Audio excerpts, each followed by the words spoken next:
We're just going to talk through a little bit of, before we talk about the latest issue, we're going to look through, tell you a little bit about the history of the magazine, because it was founded in 1990 from a company called Word Search launched it, which Simon was a director. It was a magazine, a company that originally had Blueprint, the architecture magazine, and they branched into graphic design with I, which was originally edited by Rick Poyner and art directed by Stephen Coates. This is the first issue, a very small number, they're quite rare. It's been very hard for us to get a few file copies just for our archives. I progressed through the 90s, first in 3 languages, English, French, German, then in 2 languages, and went through several different owners, and as time progressed, I had lots of different... When I joined in the late 90s, I became editor in 99, I had several different bosses and companies. The one we just saw was the era when, after Stephen Coates, Nick Bell became art director, and then Simon joined as art director about 12 or so years ago. I joined as guest art director for 1 issue.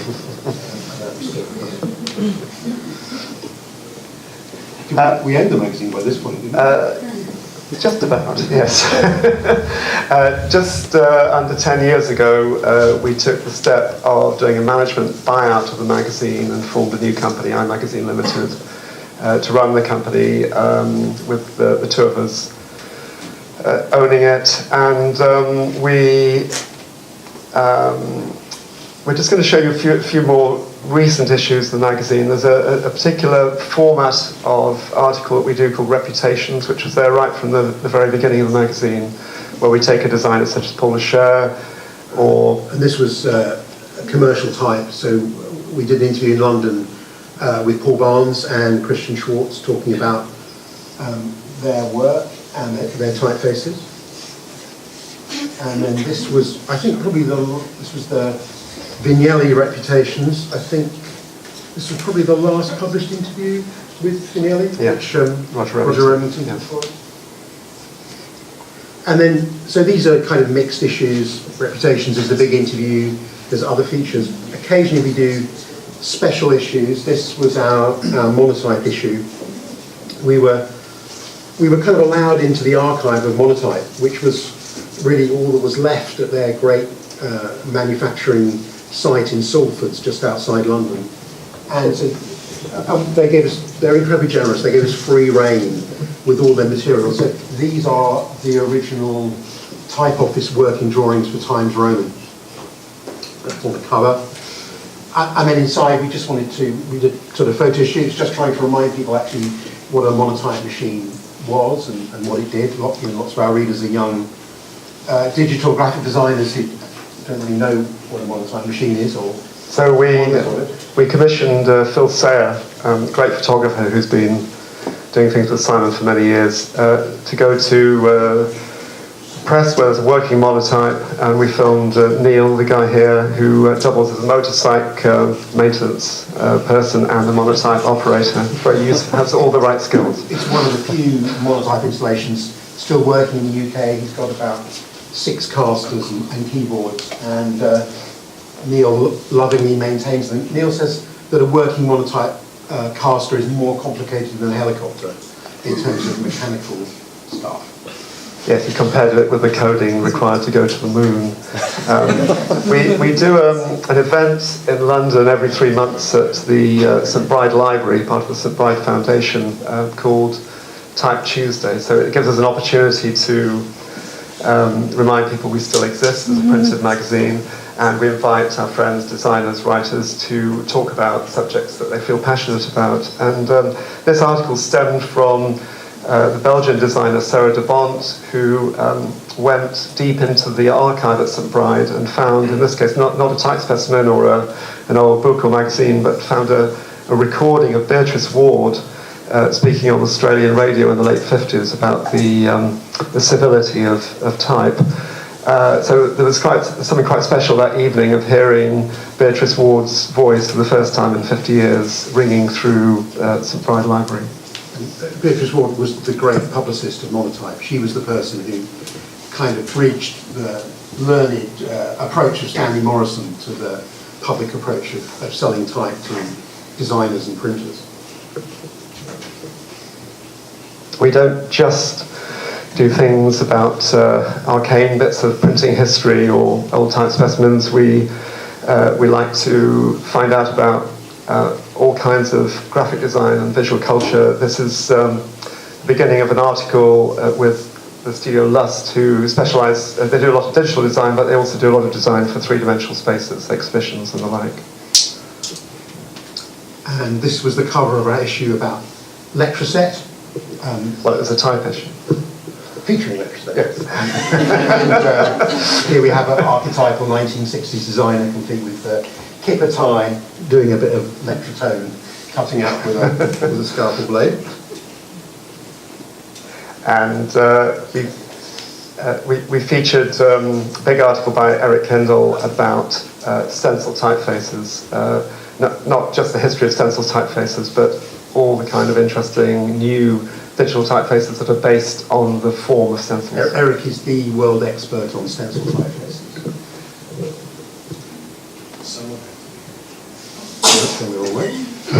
And this is the next special issue, which is our food issue. In case you don't know, this is a top-down view of a Scottish delicacy called Tunnock's tea cake, which is a little soft marshmallowy thing. It's not quite as big as the front cover, but it made quite a graphic shape. In our food issue, the Reputations interview was with Louise Philly, of course, who's well known for her restaurant designs and food identity design. And John wrote a piece about the English hamburger chain called Byron, who had decided that every restaurant was different. The graphics, the architecture for every restaurant was going to be completely different. It's the kind of anti-corporate identity. And it was a kind of moment in time because just as we were going to press for this article, they were bought up by some big corporations, so they kind of lost their mojo, but we were quite glad to have that. And Ben disappeared to work for Apple. Yeah. In California. Occasionally Instagrams a sunset from California. Do you find that happens a lot? A lot of people, they just, 1 minute they're designing in London and then they go to Apple, and you somehow never hear from them. In the same food issue, we did a piece about food photography. You can't really avoid cookbooks and writing about food photography and the great chefs, so there's a nice chunk of meat there. This is a feature about independent food magazines. Of course, one of the interesting stories for us as magazine publishers has been the rise and rise of indie mags of all kinds of subjects. And here, Sarah Snaith, our assistant editor, did a big feature about the magazines that were happening at that time. And sadly, one of them even went out of business just as we were publishing the article. But there's been so many more food mags since then that it seems to be the nature of the beast. And this is I-94, so our previous issue. And we want to just talk for a second about the cover. We worked with our printer with HP Indigo, who had a piece of technology which means that you could start with a giant pattern and it would zoom in. And so we created, digitally printed 8,000 different covers. So every front and back cover for every issue is different. We worked with Muir McNeil on the typography of the original kind of seed material pattern. And you get some idea of the range. And now, there should be a little film.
because it's also a reminder that when you make a magazine now, it does end up with a very large physical process of printing and binding and then stacking all the magazines. It's quite sort of emotional experience to see those massive stacks and realise we have to sell all these magazines. So the core of this issue was a piece about what was happening in areas of type design, and so this is Muir McNeil, English graphic design duo. As I say, they helped us with generating the cover pattern. They think of themselves as graphic designers who make type for other graphic designers. They have a very different kind of approach to type design. In fact, this Mightier Than the Pen, this whole section of articles covered geometric approaches. So here we have a new version of Cable, which we'd also fortunately had access to some of the original Koch drawings for Cable and for its companion typeface Prisma. So Prisma is a contemporary Swiss reworking of the ideas of Koch when he made a kind of inline version of Cable. And on the left here are some of the original Cable specimen sheets, which, as John said, we saw at the Klingsborg Museum. And we're just going to say a very few things about the latest issue, number 95. And we must remember to be very commercial, which we're very bad about.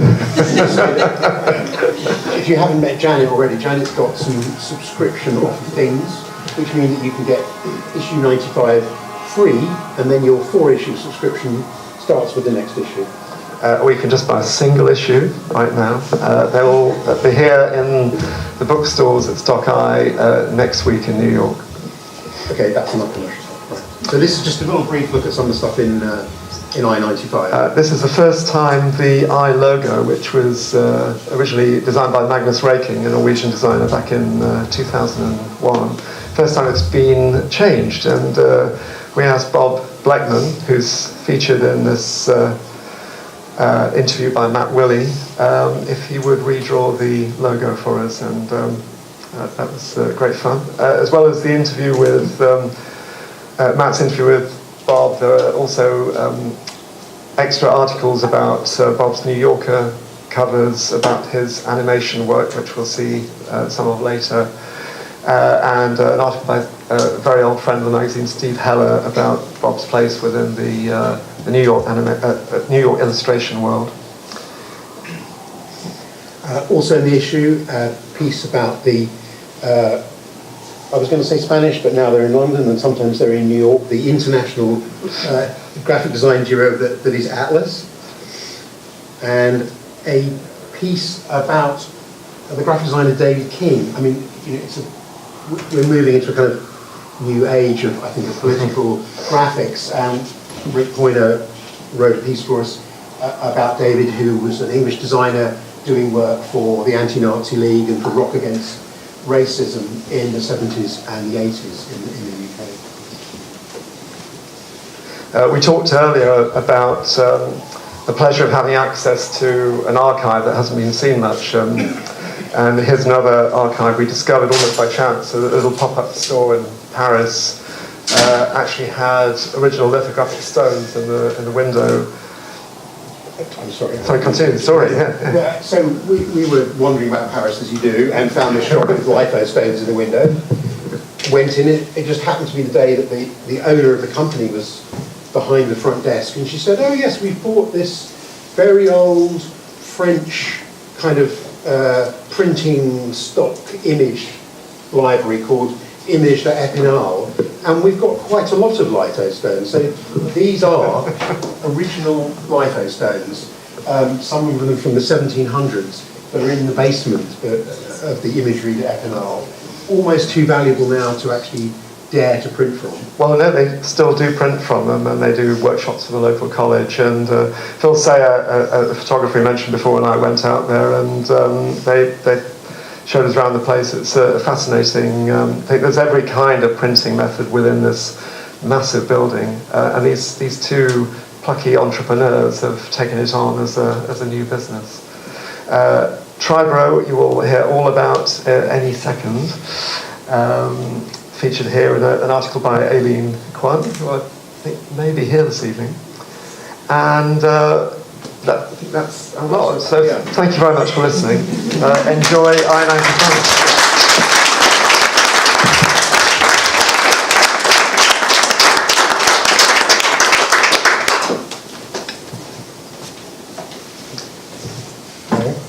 I was so relieved when I saw that we wore different clothes tonight. It was kind of good in the photo. Didn't think about it. So, yeah, we're going to talk about... Oh, I'm going to do this.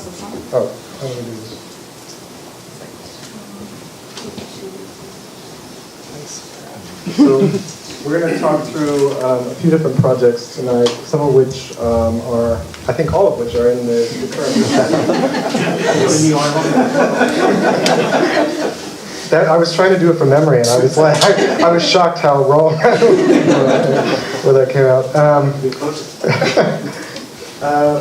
So first, like a kind of condensed version of a talk that's kind of just mentioned in John's editor's letter, is that one thing that we are kind of talking about recently in discussions is this idea that we're kind of not really interested in this idea of communication in terms of what we do. So it kind of strike through for that. One of the reasons for this is just that there's so many communicators out there, and it varies from the kind that's actually pretty good, maybe something like a TED talk, to just kind of a general social media venting. So we feel like as designers, it's kind of like we have to sort of go beyond that. So as designers, you always kind of start with this blank page, and really, the kind of getting down to the communication of things is just not super interesting, to just kind of pick a nice typeface and show it. I mean, it obviously does the job. And then obviously confusion, which is kind of the alternative way of thinking about it, is also not really desirable either, for all sorts of reasons.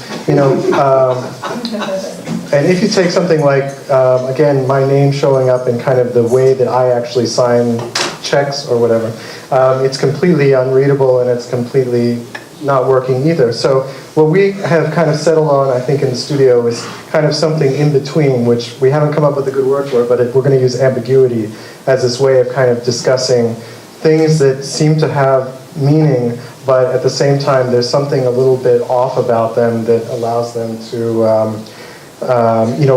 these are things we photographed in our neighborhood, and just there's something about the doorbell system or this number 2 which kind of allows you to sort of question, is there a story behind this? Is there more to this than just kind of a number 2 that we've sort of so used to digesting? So my signature that I use when I'm kind of showing as a designer is this one, which is a little bit harder to read, but it becomes sort of a puzzle as you try to decipher the letters, and hopefully it's a little bit more memorable than some of the other alternatives.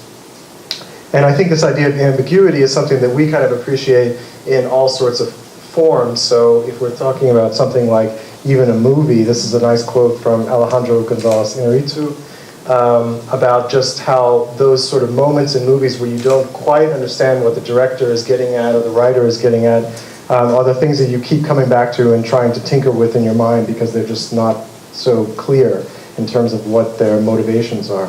So I think maybe another way of saying it besides ambiguity is just saying rather than communication, let's talk about meaning itself.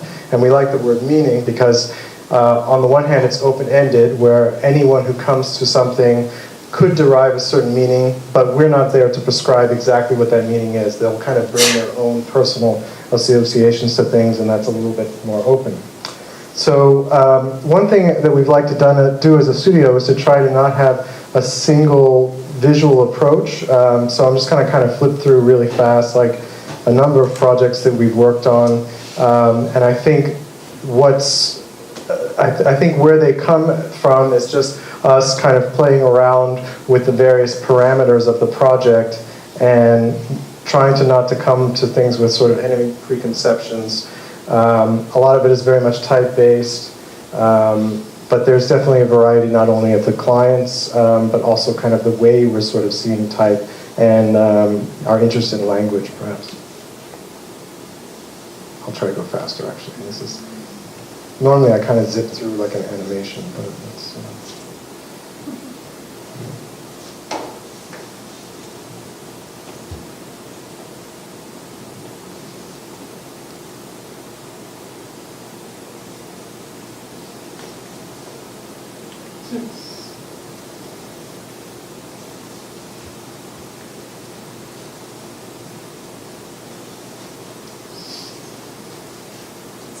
And so I'm going to talk about one project now.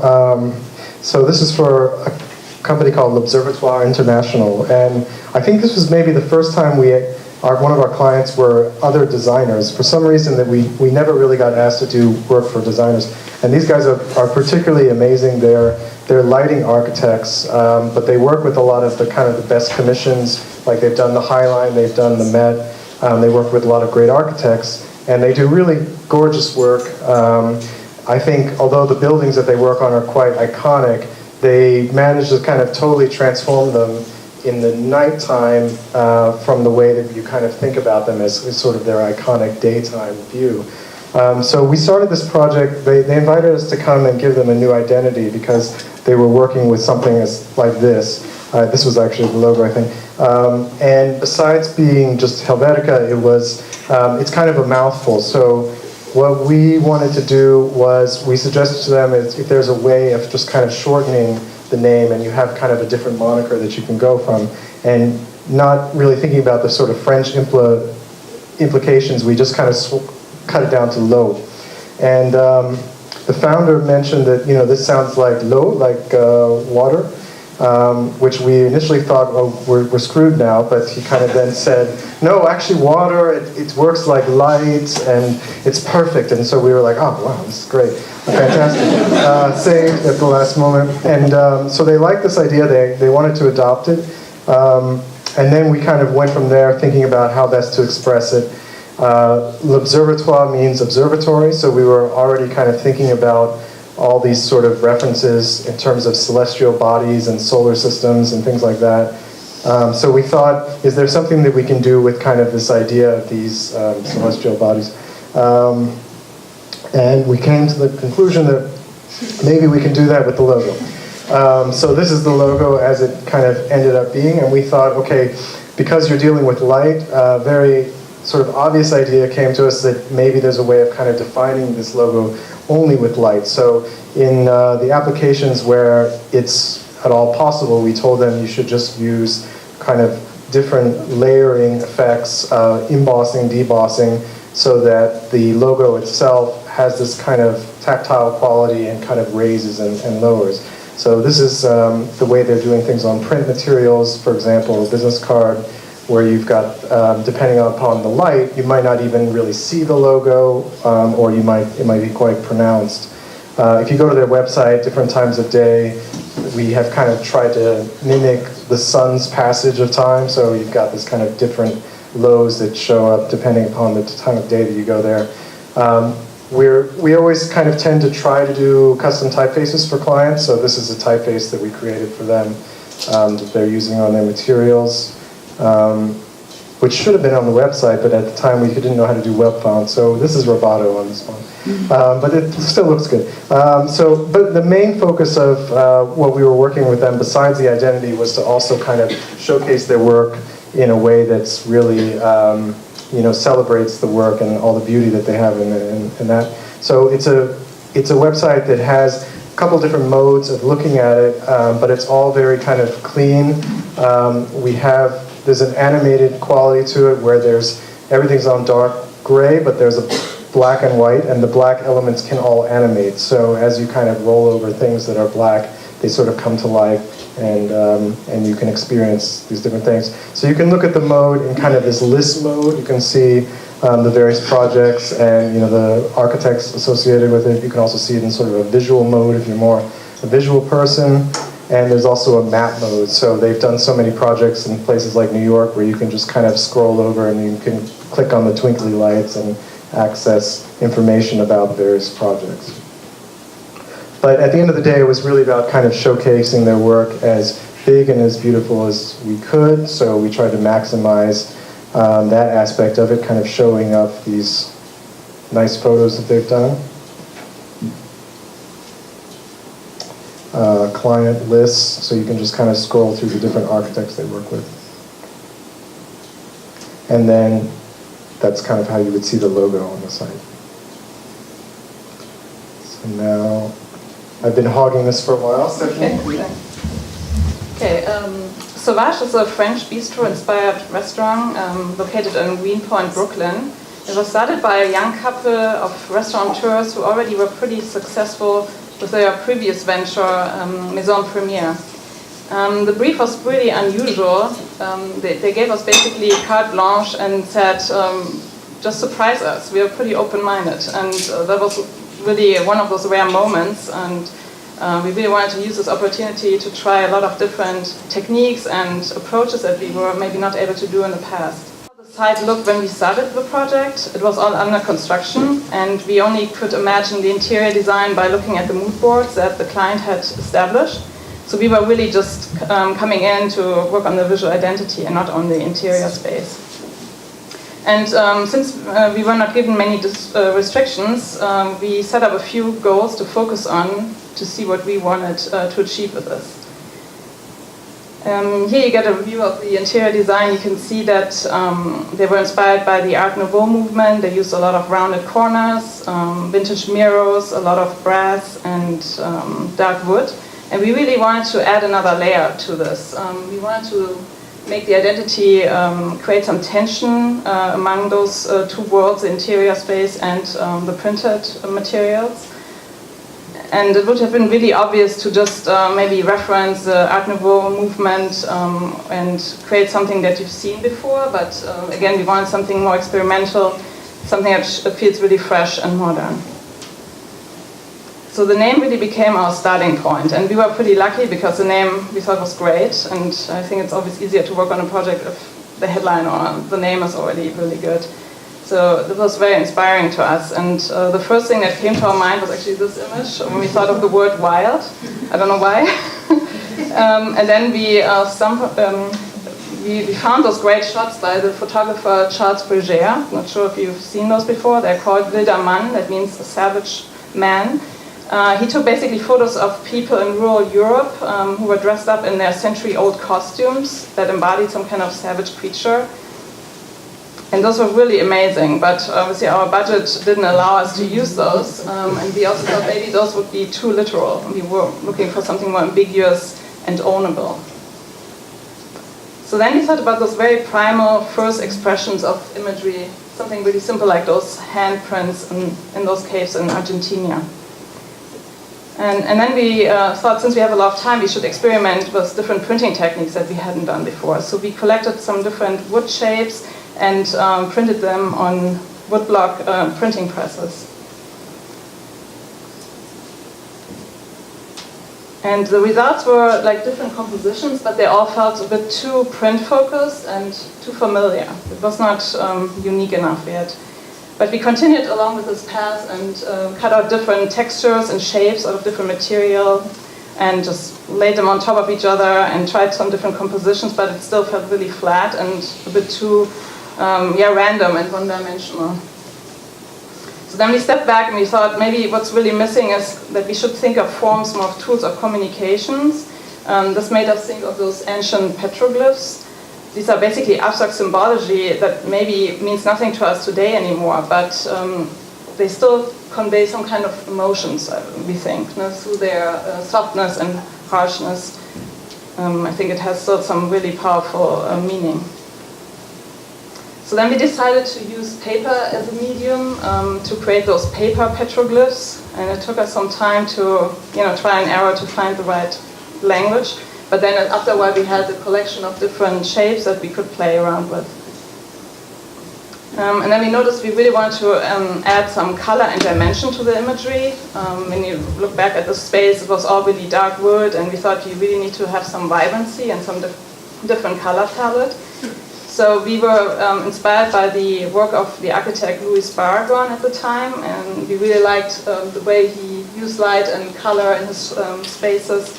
And we thought maybe we could use our paper approach and push it to the third dimension. So that would have meant to build miniature spaces out of colored paper and photograph them. And we again tried different compositions and had again a pool of different imagery. So now the final step was to basically combine those separate components, and this allowed us to basically achieve a library of many different images that we could use later for the visual identity. So each application had its own imagery, And since we printed on uncoated paper, we replaced all the standard CMY colors with neon Pantones to make the colors really pop more from the paper. Then one part of the typography was all handwritten, and we decided it would look best if the logo was really de-emphasized and would have the same size as the rest of the handwritten text to make it really more textural. And we were really lucky that the client was open to this approach, because usually, you know, the logo is the most important thing for the client and it has to be really different and larger than anything else. And with our approach, really the imagery should have been the hero.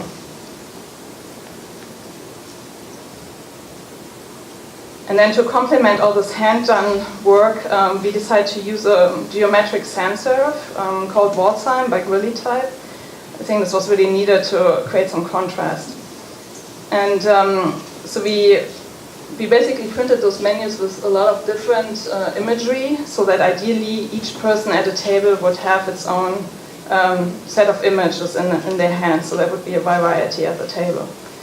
Then the dessert and cocktail menus show like a different arrangement of the paper cuts. For the business cards, we just inverted the graphics and they were now floating on white. And we also produced some swag material like those tote bags and also matchbooks, which were really popular. They look conventional at first, but we also played with expectations here, so they're actually pretty massive. The matches are 4 inches long. Yeah.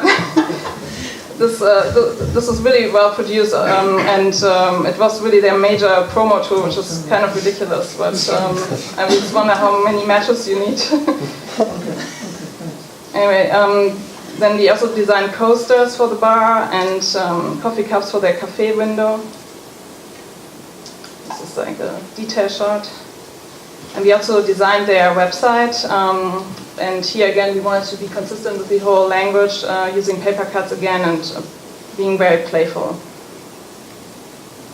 And once the restaurant opened, it was really great to see everything come together, especially to see how playful people interact with the identity in the space. It was really amazing to see that, and here are some shots from Instagram.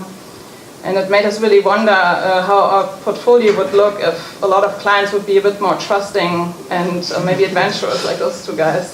Gotcha.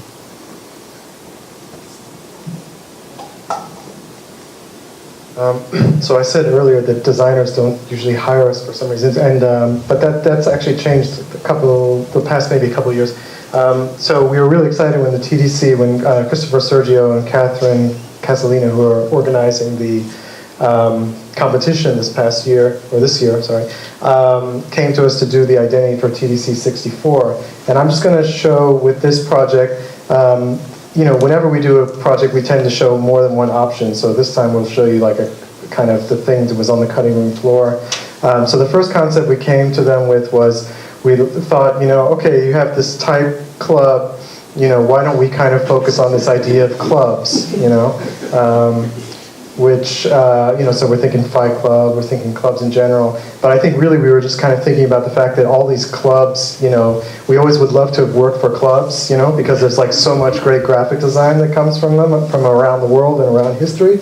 So it's like, yeah, can we jam something like that together? So this was kind of the initial brief that we presented was, it's the Type Club. It's where the world's best typographers gather, and it's a multi-dimensional venue where type luminaries from decades past, present, and future converge to celebrate their common languages, type, tunes, and deft danceable moves. So enter the Type Club. We were kind of excited about this. I think they were a bit excited about this. They can tell you, but so we came up with some of these statements here. I think the Gutenberg movable type one's pretty good, and the worst is the one at the bottom. That's why I kind of put the bottom, but you can read those yourself. And then we kind of putting it in logo form. So we came up with this kind of sausage typeface that's like balloons or something. I don't know. This is like a tool that we found in illustrators and trying to use it on different things. And then we use this sort of psychedelic imagery that we created, and then so anyway, it was starting to look like this, and it's kind of an aesthetic. And I think they kind of brought us back from the brink and showed us the problems with this particular direction. So we were actually quite happy when they asked to see another direction, which we produced. So the concept here was cast of characters. So essentially what we did was went back, found a lot of custom typefaces we created, and decided, well, we can just kind of put them together, I guess. So that's exactly what we did. So we picked up about 12 different typefaces, and then, so these were things we've kind of been designing the last maybe decade or so, and then just said, well, what happens if you start combining these things in like different ways? So TDC 64 can look something like this. The tagline, the world's best typography, can look something like this. And it was actually kind of fun to start seeing these things that sort of are designed in isolation start to play off each other in different ways. And you get the different personalities and different faces that kind of react to one another and make some strange juxtapositions. And then adding in different colors. And this is kind of what the Instagram feed has been kind of looking like for the last couple months. So you'll have to stay tuned for the annual that we will do work on, and all sorts of other things that will come out of this project. So it was very fun to work on, and it's great for us to be back here in this space. And I also want to say thanks to for featuring us. And I think especially 94, the cover thing, amazing. Like when I mean, it's like so seldom these days where you see something where like you feel like you're a student again, and you're just like, oh my God, this is amazing. So that was really cool. So anyway, yeah. Thanks for having us. Yeah. Hi everyone. I'm Sarah Snape. I'm the assistant editor of iMagazine, and I have the absolute pleasure of being joined this evening by illustrator, graphic designer, and perhaps most importantly, filmmaker, R.O. Blechman, known to his friends as Bob, so I'm going to call you Bob tonight, even though we're not friends yet. So I'm sure that his reputation precedes him, but I'll remind you that he's been working for more than 7 decades, which made the design team's job rather difficult. There are 42 images in the feature, from what are hundreds, if not thousands, of possible iterations. So Bob's going to join me up here. And I'm going to read really quickly just one line from Matt Willie, who's in the audience. I can't see you, Matt, but I know you're here. Conducted the interview, and he writes, we'll start with this little quote. So, Blechman's trembling and unsteady seeming line is instantly recognizable as his and his alone. It is a gentle style of drawing, tentative and honest, and it can be disarmingly direct. So maybe you can start by telling us how you developed your line and how you developed to be so effectively reaching your audience. We've got a self-portrait. I can't answer the second part about how it reaches you. You told me. But it developed itself. I mean, you don't say, hey, I'm going to do a trembling line, I'm going to do a Steinberg line, or whatever. It just happens. My first artwork, well, it wasn't even art. My first drawings were very stiff, and I didn't like its stiffness. And so I played around with it. I remember that one time, hey, I didn't like a pen. Can you hear me all right? Oh, I'm very sorry. I'm R.O. Blechman, and I'm very glad to be here. So I played around with different drawing tools. For a while, I did a pencil line. I liked the quality of the pencil line. Then I realized, no, it has to be ink. But again, it's not a conscious thing. I can't imagine that any creative person says, hey, I'm going to do this because of that. It just happens. It's what you are. And they have to go backwards, you know. I think what's more interesting is what does the artwork say about you, not what you say through the artwork. Well, all right, forget that. So I think we have up on screen a self-portrait, don't we? Oh, okay. That's what's behind us. Yeah. Well, that's interesting. This was done about 2 years ago. There was an exhibition in a library outside of New York. I lived 2 hours from Manhattan. And I decided to show what I'm made of. The Alka-Seltzer film strip, which I'm best known for.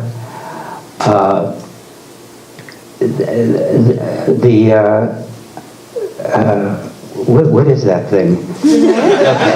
Oh, I don't know. Whatever's climbing on my shoulder,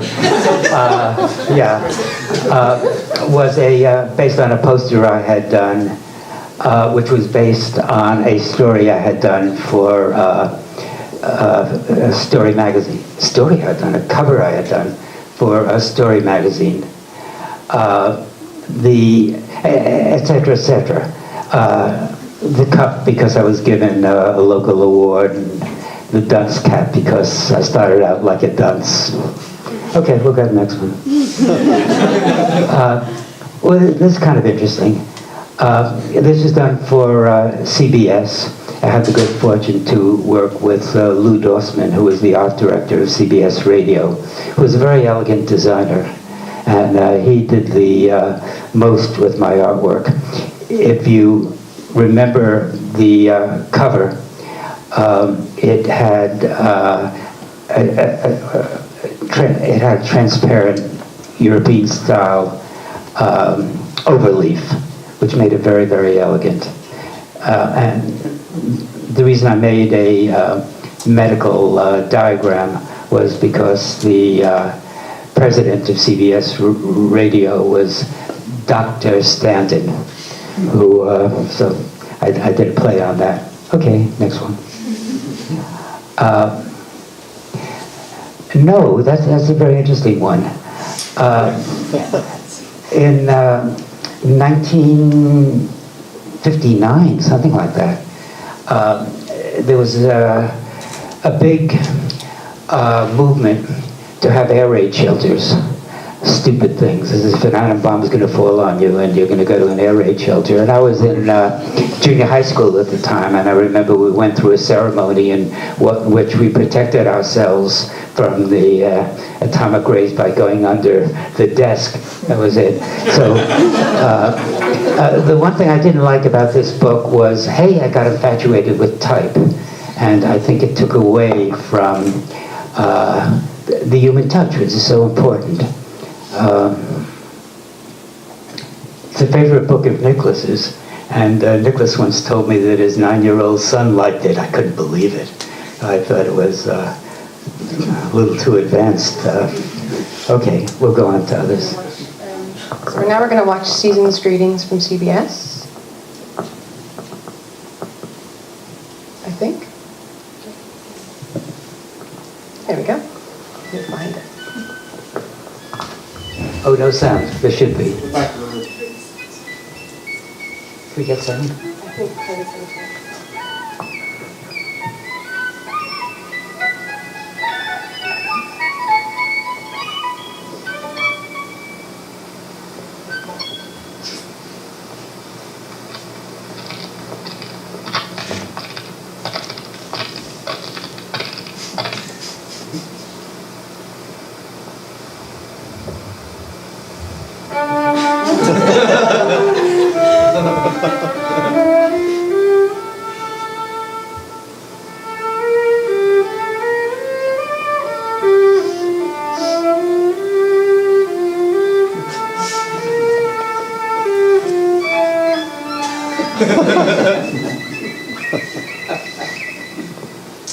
The story behind this was in 1961, 1962, I was in a movie theater, and it was the holiday season, and the management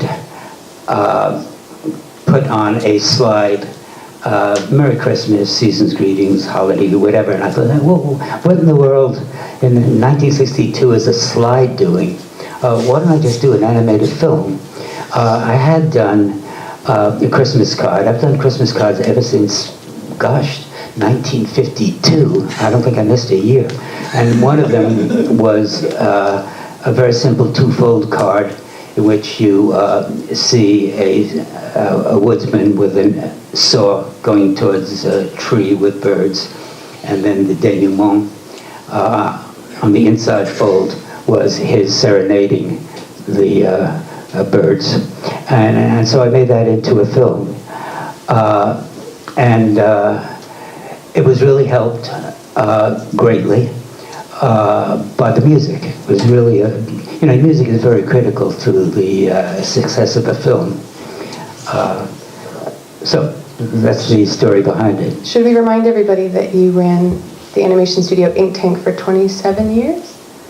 I'm sorry? You did the Ink Tank for 27 years. That's part of the material. This is Yeah, well, that started in 1978 when I did an hour film for PBS, which was a Christmas show. And I had the good fortune to hire some of the best illustrators around.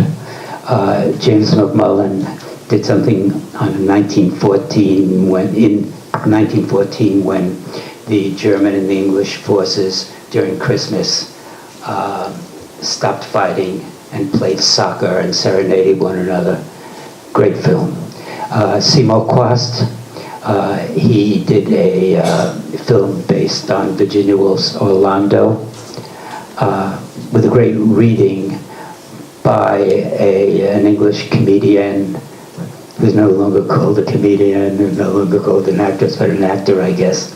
Hermione Gingold, great reading. Who else? I did something. And I can't remember the other. Well, it was a mixture of all sorts of looks. There were photograms, there were still images. But it was a nice little film. And then when it was over with, I thought, well, why don't I bring these guys together with a few others and let's have a film studio.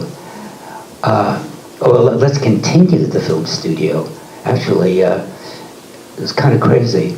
I happened to meet, quite by chance, the head of PBS programming, and I said, you guys don't have any Christmas films, you really gotta have a holiday film.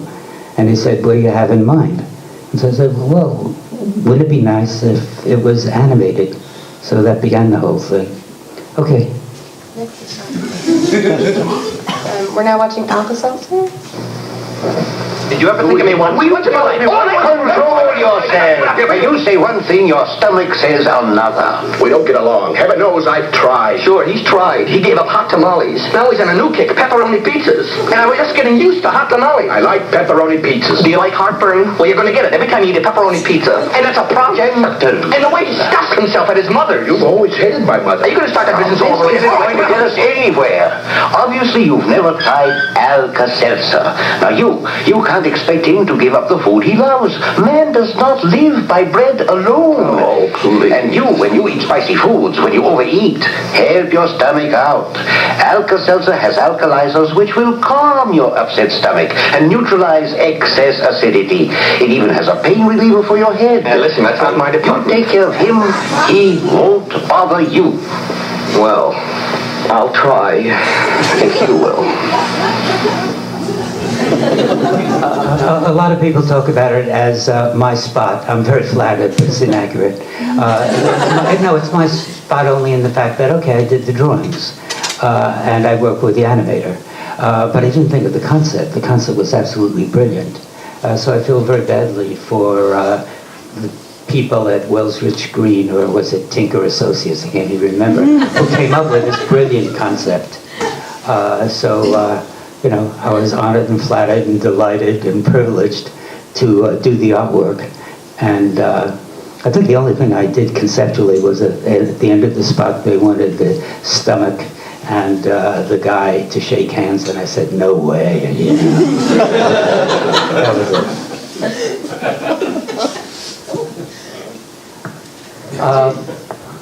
1974, New York was experiencing a severe fuel shortage. There wasn't much traffic in or out of Manhattan because you had to have gasoline, and there was precious little gasoline around. So I thought, well, why don't I go back to the origins of Manhattan Island when it was New Amsterdam. So I decided to put windmills on the skyscrapers. And I also remember that after I did this drawing, I was out for a week. I mean, it was watercolor is damn difficult. It has a mind of its own, and you know, you make one misstep, and then you quickly try to correct it. And sometimes you can, and sometimes you have to start all over again. So, but here I am, years later, healthy. So I recovered. Okay. Well, this is the first cover I ever did. The grass is always greener, and isn't it true, the grass is always greener? No watercolor there. I used Celotac. What I did was the black and white drawing, and then again I used different greens, Celotac. This one was done, well, a little design exercise, really. It was, again, a holiday one. Okay, let's go to the next. I like this one. There was a complaint. Believe it or not, the art director said, hey Bob, I don't know whether you realize it, but there's a newspaper that's covering our logo. We can't cover our logo. So I said, why not? You know, you can still read the logo. I mean, trash, it goes everywhere. Yeah, I like that one. I don't like the other one. I never did. So we'll quickly go to the next one. Bob, we're going to have to move a little bit faster because we've got 27 more slides to go.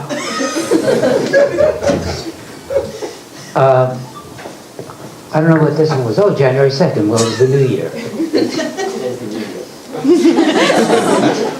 Now, this one. What was happening at the time was buildings were being lit up, but in a stupid way. I mean, sometimes you'd see a water tower or an insignificant part of the building. I don't know whether I should mention this, but I already started, so I won't stop. It was made into a poster, not by the New Yorker, but by the Municipal Art Society. And I chose the gray, and a few thousand of these posters, oh, never mind, I shouldn't stop this thing. A few thousand of the posters were printed, and then I didn't like the gray. And so I had the whole damn thing reprinted at my own expense. And my wife is grimacing. You haven't changed. Okay. No, but I'm so glad.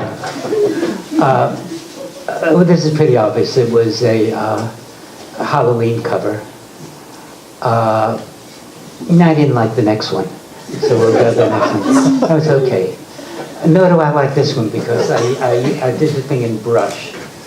But I like the other one because that indeed it was my mother, and I was trying to please her, and I never was able to. Boy, a lot of my stuff. Here, the art director was very helpful.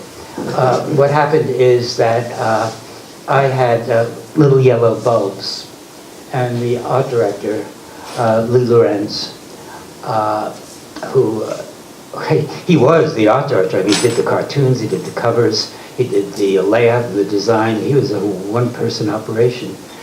Said, well, why don't you have a little airbrush? And airbrush glows, you know, very smart. It's always good to work with a good art director. They're very valuable. And the next one is kind of obvious. I don't know why I did it, I just felt like doing it.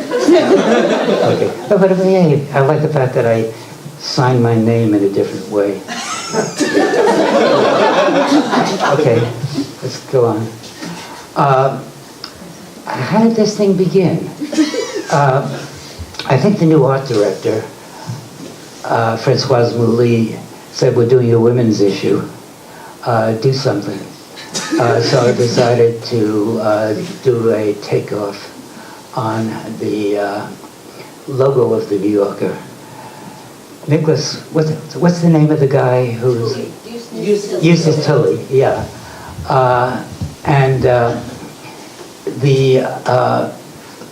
what? The editor didn't like it. I can't remember the editor's name. She was an English lady who took over.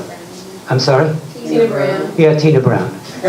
Kind of crazy to have an English person head New Yorker. It's like a New Yorker going to an English magazine when you don't know English culture, nor the English really know American culture. But in any event, she said she looks kind of dowdy.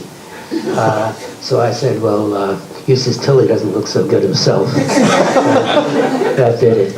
Oh, this one killed me. It took me a week to do this.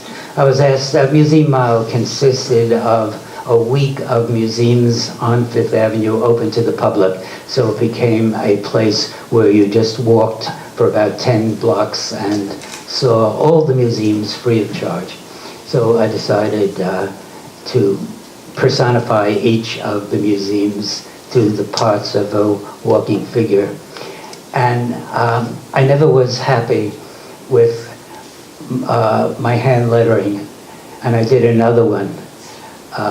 God, at my expense, I hope my wife isn't listening to these things, in which I used type, and it wasn't as good.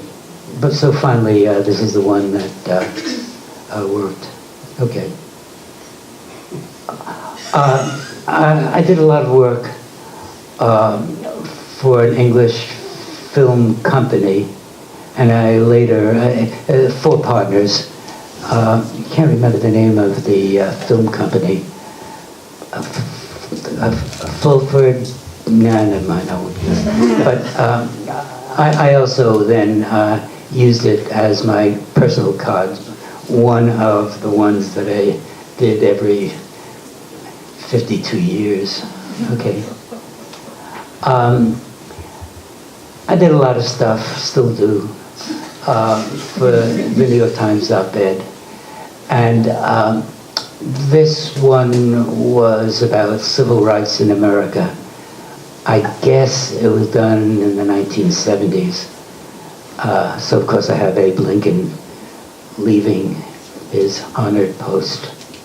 Okay. A pretty obvious one. Yeah, and that also. Well, you know that one, don't you? I'll tell you a story about story. I got a telephone call. I guess it was in 1990. Mr. Blechman was starting a new magazine. It's not really new. It had been started in the 1930s, and then in the 1940s, it went out of business. But we are starting it. We're a magazine publishing company. Mentioned some of the magazines that they had done. One of them was Flair. Wow. No, it wasn't Flair. It was like Flair. It was very similar to Flair. Very, very wonderfully designed magazine. We don't have much money because we're just starting up. Do you have any artwork of yours that we could use for the cover? We only have $100, which is nothing. You know, $100. I go to a good restaurant, and that's with my wife. That's $100 gone. And I said, well, I'll do an original because I love the idea of doing design. I was so tired of just doing illustration, and it was one of the best decisions I ever made. And so I did all. How many issues? 10 years. 40 issues. Loved it, loved doing it, loved breaking the mold of just being an illustrator and having other people design my stuff. If you have an eye and a head, you can use it in any number of areas, including outside the art scene. You can do it with words, with other things, with film, yeah, with music. You know, they're all alive. You know, just try it. It'll work out. There's an interesting one. We had a design studio, 19, whatever. 19, well, it doesn't matter. I got the right century. Yeah. Just can't remember the year. I had it with Tony Palladino, a very good designer. And we were friends with Robert Brownjohn. I'm sure a lot of you know Robert Brownjohn. God, genius. genius, crazy guy also. He called me crazy. He said, Blechman, he was speaking to a colleague, he's from the moon. Well, if I'm from the moon, he's from outer space. But in any event, he came to New York, borrowed $20, he still owes me $20.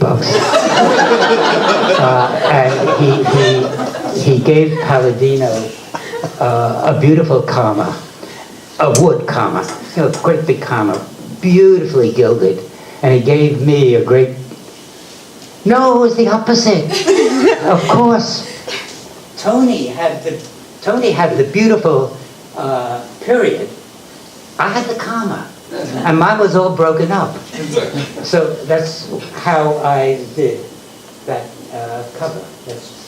I've used that motif a lot. That was the very last issue of Story magazine. I had done something else. They felt it was a little too negative, so... But it was great. Boy, I wish I could show all of them. I had a wonderful time doing them.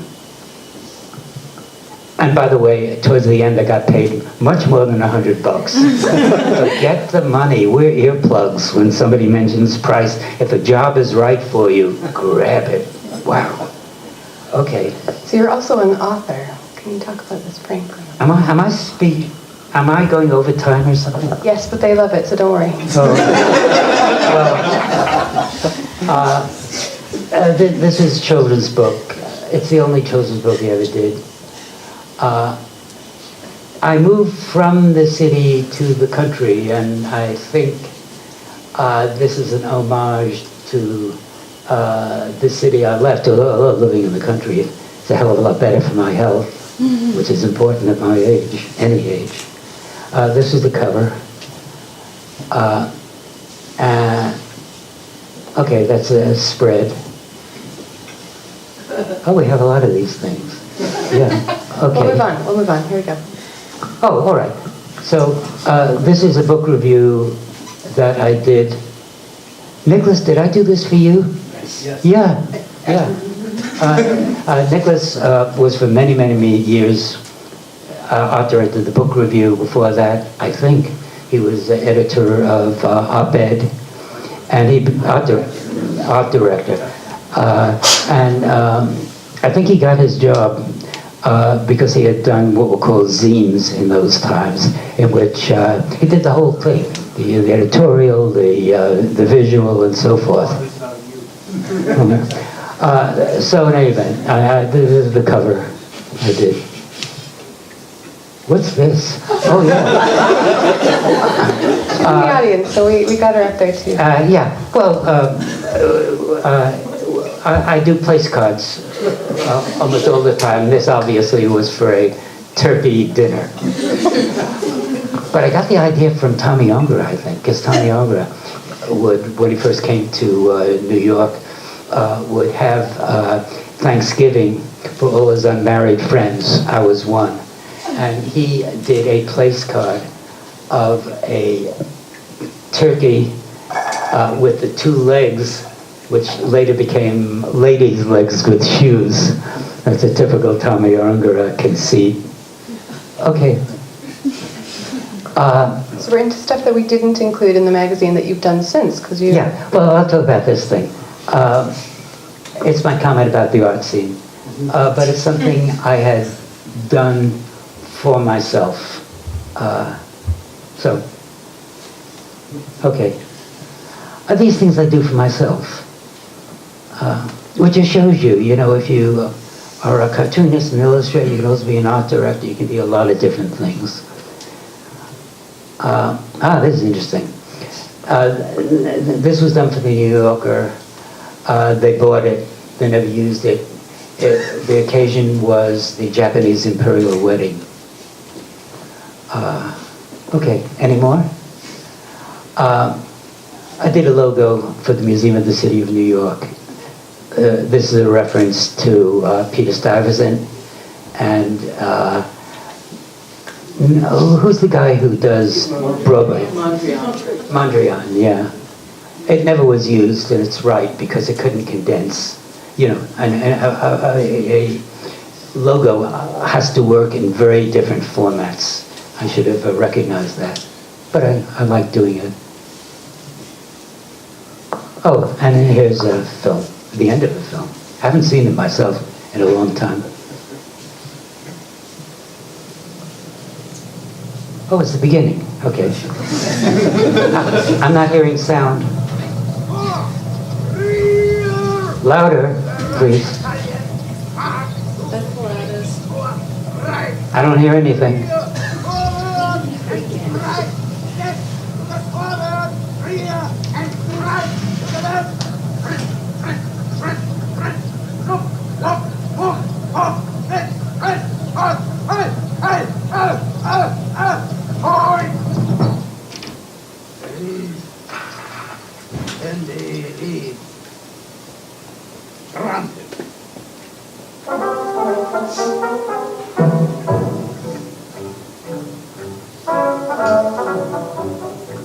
Every step is to the beat of the music. So limited animation is so-called.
Okay.